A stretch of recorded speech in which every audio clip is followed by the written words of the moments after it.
देखिए, हमको सबसे बुरी बात ये लगती है कि हमको अच्छी तरह से लड़ाई लड़ने नहीं दी गई। हमारे पास सामान नहीं था, हमको गलत जगह भेज दिया गया, इसका हमको दुख होता है। It was A failure on all levels, ये मेरी फीलिंग है। और अच्छी बात और बुरी बात तो ये कि हमको अपने बीवी और बच्चे की याद आती थी और अपने काम में मस्त रहते थे।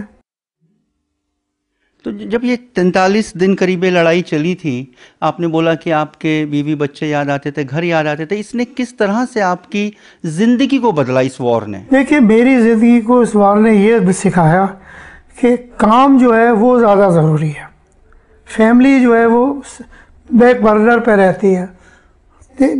मेरे को चिट्ठी आई घर से कि आपकी मदर बीमार हैं, तो मैंने कहा ठीक है, क्या कर सकता हूँ, बीमार है तो है। तो एक प्रोफेशनल को अपना प्रोफेशन ज़्यादा इम्पोर्टेंट होता है बल्कि फैमिली लाइफ के। एज ए सोल्जर जिसने इतना देखा सब कुछ, और आपने एक सोल्जर्स जर्नी थ्रू लाइफ किताब भी लिखी उस पे आपको कैसा लगता है? अब सोचते हैं कि आज का चाइना कैसा, जबकि ये देखिए कि तब जब हुआ था ये वॉर, तब दिवाली इंडिया में मन रही थी और लोग बोल रहे थे कि वहाँ लोग गोलियां खा रहे हैं, और आज हम जो चाइना दिवाली मनाते हैं वो उन्हीं चाइनीज़ लाइट से मना लेते हैं। हाँ, देखिए, इसमें आपने एक पॉइंट रेज किया, उससे मुझे याद आया कि जब हम लोग वहाँ से वापस आ रहे थे, भूटान के थ्रू आ रहे थे हम जी, we ran for our life, Bhutan के थ्रू आए हिंदुस्तान वापस। तो एक हमारे साथी थे, उनके पास नेशनल ट्रांजिस्टर था और उस पर लता मंगेशकर की फरमाइशें आ रही थी। तो मुझको इतना दुख हुआ, मैंने कहा देखो, हम तो भूखे प्यासे ये भूटान के थ्रू जा रहे हैं और हिंदुस्तान के लोग अभी गाने ही सुन रहे हैं। एक ऐसी फीलिंग आई। लेकिन आज का जो चाइना है उसको लेके आपको क्या अभी भी लगता है कि हम राइवल्स हैं, कुछ ऐसा है? देखिए, ऐसा है कि मैं पॉलिटिक्स में नहीं जाना चाहता। उस ज़माने में भी हमारे को ये कहा गया था कि चाइना से आपकी लड़ाई तब तक नहीं हो सकती जब तक कि लासा तक ट्रेन ना आ जाए, और लासा की ट्रेन पहुंची है शायद पिछले साल। तो we were not prepared for a war with China at that time, mentally और operationally. I mean as a captain I can feel this thing. तो जैसे जनरल कौल साहब ने भी किताब लिखी थी अपनी, उसमें भी उन्होंने उसके बारे में लिखा था, वॉर के बारे में। आपको क्या लगता है कि अगर मैं आपसे पूछूं कि क्या वो एक पॉलिटिकल फेलियर था या मिलिट्री फेलियर था वॉर? देखिए, ये हर लेवल का फेलियर है, politically, intelligence, higher command, because nobody listen to our GOC, nobody listen to our brigadier. उनके जो एडवाइस थी वो किसी ने सुनी नहीं, तो हायर कमांड का फेलियर हो गया। और पॉलिटिकल तो था ही, इंटेलिजेंस गलत दी गई पॉलिटिक्स को। और इस वक्त जब हम भी एक न्यूक्लियर पावर अपने आप को मानते हैं, तो चाइना को आप किस नज़र से देखते हैं? मतलब हालांकि हमारे नेबर भी कहलाते हैं वो। देखिए, मैं चाइना को ये तो नहीं कह सकता कि मैं एकदम गले लगा लूँ उनको, क्योंकि मैं तो उनसे लड़ाई लड़ चुका हूँ। ठीक है, अच्छी पावर है, साथ साथ रहना चाहिए। We should be friends, not compete with each other. दोस्ती रखनी चाहिए अपने नेबर से। अगर मैं आपको एक बार वापस ले जाना चाहूँ 1962 में और उस जगह पे जहाँ ये सब हुआ था, हम सब ने तो देखा नहीं, वो आप कैसे डिस्क्राइब करेंगे? कोई ऐसा सीन या कुछ ऐसी याद आपको आती हो उस वक्त की? देखिए, एक प्लान है हम लोगों का कि शायद अगले महीने उस एरिया में जाएंगे। वो देखिए, एक सीन आपको बताता हूँ। संगदार एक डीजेड था हमारा, जो कि बेस थी, जिसके ऊपर हवाई जहाज़ से सामान ड्रॉप करता था।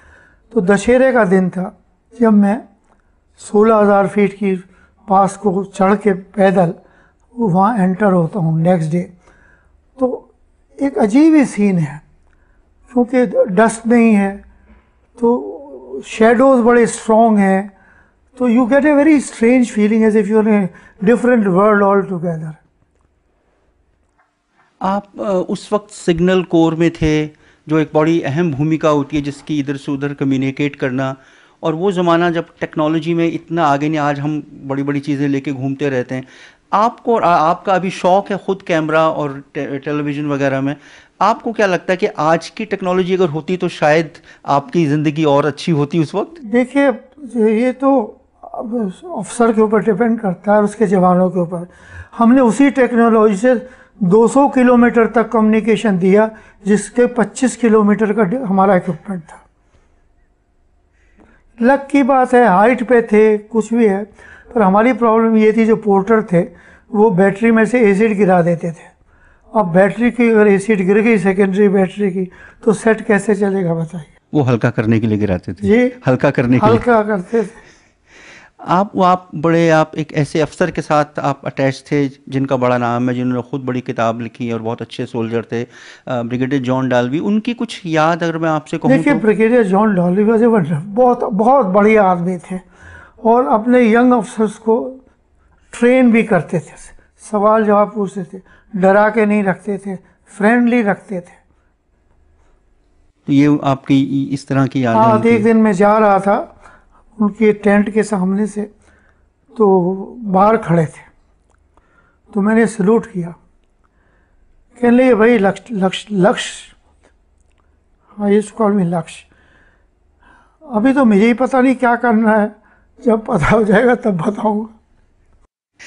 उन दिनों हम अक्सर बहुत छोटे भी थे और बाकी भी लोग बताते हैं कि जैसे ऑलमोस्ट एक हैंड टू हैंड फाइट आप लोगों की चाइनीज से हो गई थी, उसमें कितनी सच्चाई है? आपका कोई ऐसा इनकाउंटर हुआ था? देखिए, मेरे साथ कोई हैंड टू हैंड नहीं हुई, पर मेरे मारे आदमी मारे गए। हैंड टू हैंड फाइटिंग हुई गुरखास में। वहाँ हमारे सीओ साहब colonel Tiwari shot 2 Chinese and he was captured there.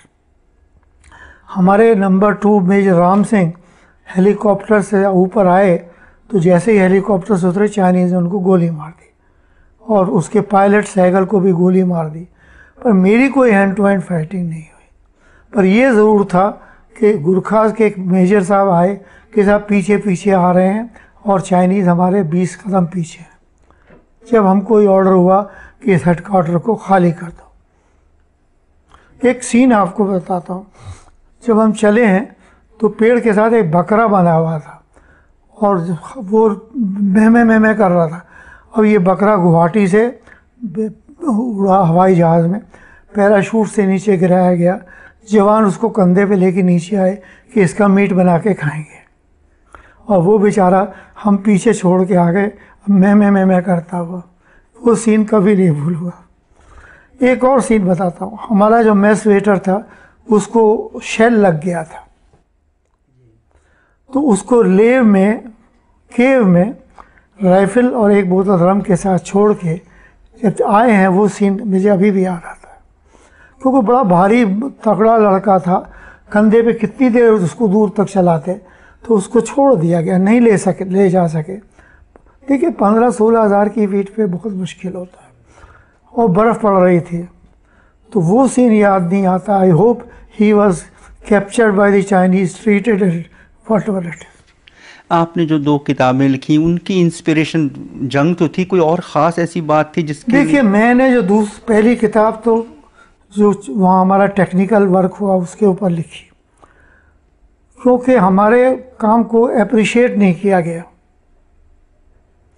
जो फौजी काम करता है उसका अप्रिसिएशन होना चाहिए। तो मैंने कहा सब भूल जाएंगे, अगर आप देखें इसके बाद प्रीफेस पढ़ें तो उसमें रीज़न भी लिखा हुआ है। अच्छा, दूसरी किताब it's more comprehensive. It is the life of a soldier. A soldier from a civilian, student, training के बाद कमीशन, मैरिज, फैमिली, पूरी रोड ब्लॉक है। और वो इंस्पिरेशन था मुझको अपनी वाइफ का, कि वो क्या थी और क्यों थी। Because we were friends more than husband and wife, and she was 10 years younger to me, and she left me 2 years back.